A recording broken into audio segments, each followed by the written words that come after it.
Tuhan Yesus begitu baik, izinkan saya untuk berbagi cerita kebaikan Tuhan. Sebelum kita semakin dalam lagi dalam pujian penyembahan, kita mau ingat-ingat lagi ya. Mungkin kadang saudara datang dengan perasaan yang saya nggak ngerti apa yang dalam hidup saya, tapi I don't know who need to hear this, but God is madly in love with you, amen. Kasih tepuk tangan yang meriah untuk Tuhan. Saya Melita Sidabutar, dan mungkin ada yang belum tahu, puji Tuhan atas anugerah Tuhan. Saya di tempat ini sebagai seorang penyembah. Saya tahu dengan semua keterbatasan, Tuhan yang menyediakan semuanya untuk saya.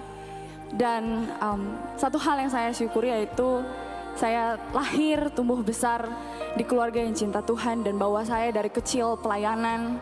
Betul ada papa mama di sebelah sini dan selalu ikut kemanapun saya pelayanan, especially papa dan mama temenin abang-abang saya, kakak saya di rumah yang hari ini juga melayani di Jakarta. Dan sampai hari ini kita semua masih pelayanan. Tapi satu hal yang saya tahu adalah bukan karena rutinitas, bukan karena kuat dan gagah saya, tapi karena betapa saya menyadari saya perlu Tuhan. I need God in my life, I need Jesus in my life. Saya begitu membutuhkan Tuhan. Saya nggak bilang ini dari saya kecil. Tapi saya tahu beberapa tahun kebelakangan dengan semua yang saya punya, saya tetap membutuhkan Tuhan. Seperti yang saya bilang tadi, saya lahir tumbuh besar di keluarga yang cinta Tuhan. Jadi rasanya selalu mudah. Selalu dengan gampang saya bilang Tuhan itu baik.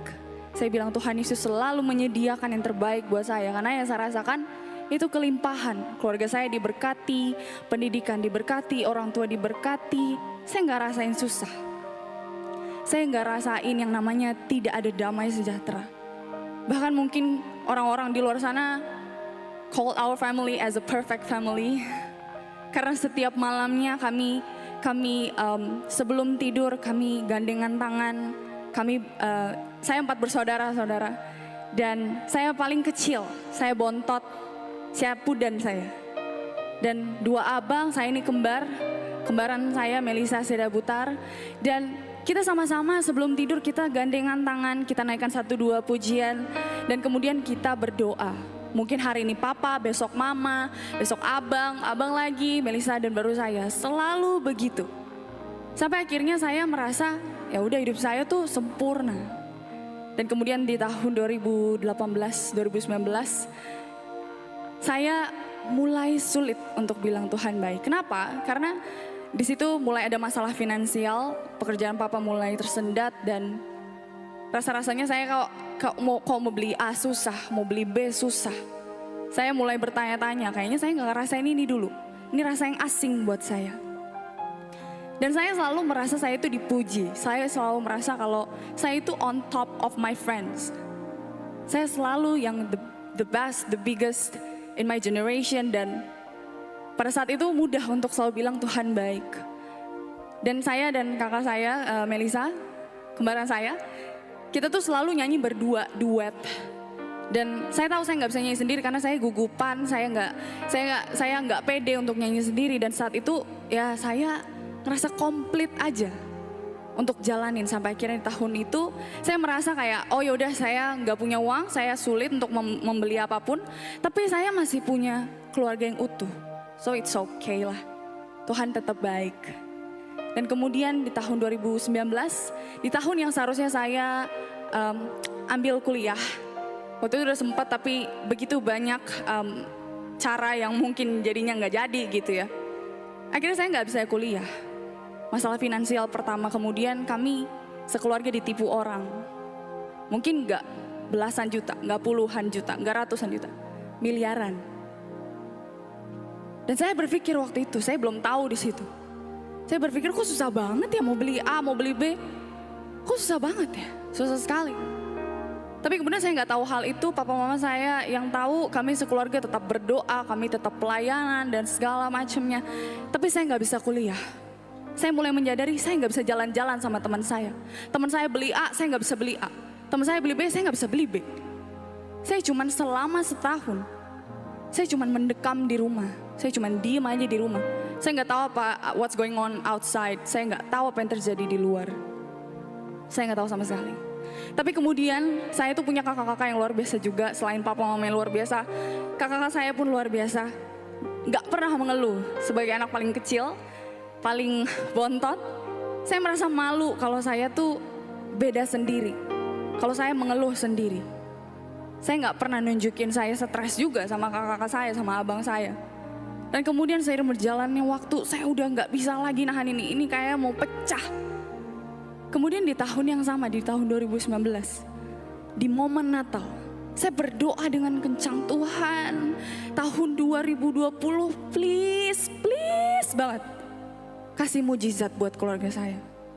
Saya mau balik pelayanan Tuhan, saya mau kuliah Tuhan, saya mau bisa jalan-jalan sama teman saya. Saya janji akan tetap jaga hidup. Dari kecil pelayanan, saya takut Tuhan.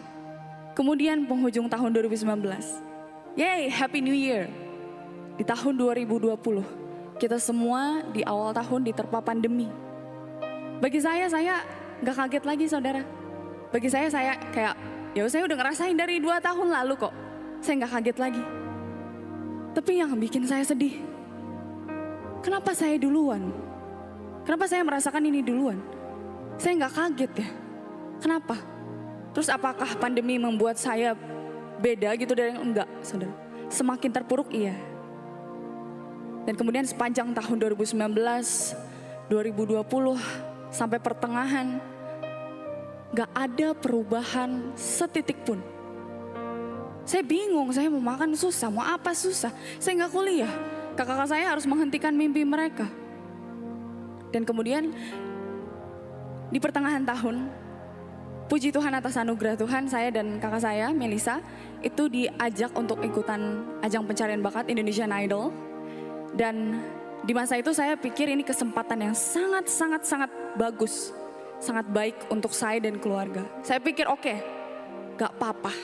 Saya mau nyanyi hanya bagi kemuliaan nama Tuhan. Abis ini saya mau melayani dengan sungguh. Saya beresin semua urusannya, keperluannya untuk Indonesian Idol.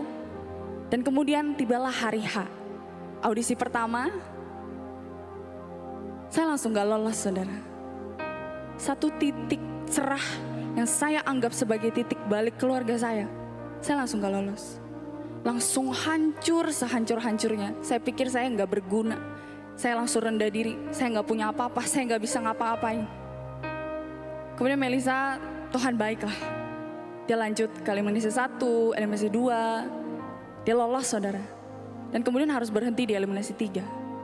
Dengan mood yang happy dari audisi eliminasi 1, eliminasi 2. Saya berpikir Tuhan baik banget ya, Melisa tetap lolos. Tapi kemudian di eliminasi 3, Melisa gak lolos. Dan saya kembali bertanya-tanya, kenapa Tuhan bawa sejauh ini hanya untuk dia tinggalkan? Kenapa Tuhan rasa-rasanya gak pernah menolong saya? Kenapa saya rasa-rasanya kayak, apakah Tuhan mendengarkan doa saya? Tapi sekali lagi saya terlalu gengsi untuk ngomong itu sama kakak-kakak saya, sama kembaran saya. Dan kemudian kami di penghujung tahun November 2020, kami kembali utuh. Kami serumah semuanya karena waktu itu Melisa sempat karantina. Dan kita kembali berdoa. Kita kembali gandengan tangan, naikkan 1-2 pujian, ganti-gantian doanya setiap malam. Dan Tuhan baik. Saya merasakan damai sejahtera yang gak pernah saya dapetin dari siapapun, dari dunia.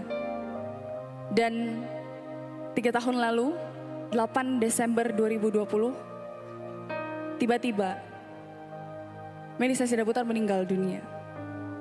Satu hal yang tadi saya bilang, saya gak bisa nyanyi sendiri, saya selalu duet.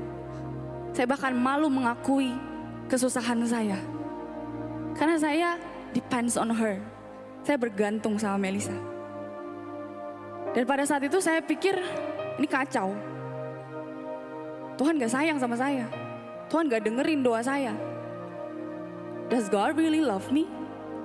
Apakah Tuhan benar-benar mencintai saya? Di momen Natal 3 tahun lalu saya berpikir, apakah Tuhan benar-benar mati buat saya? Atau bukan saya? Tapi kembali Tuhan begitu baik. Sebelum malam Natal, tepat 2 hari sebelumnya, itu 2 minggu setelah kejadian Melisa.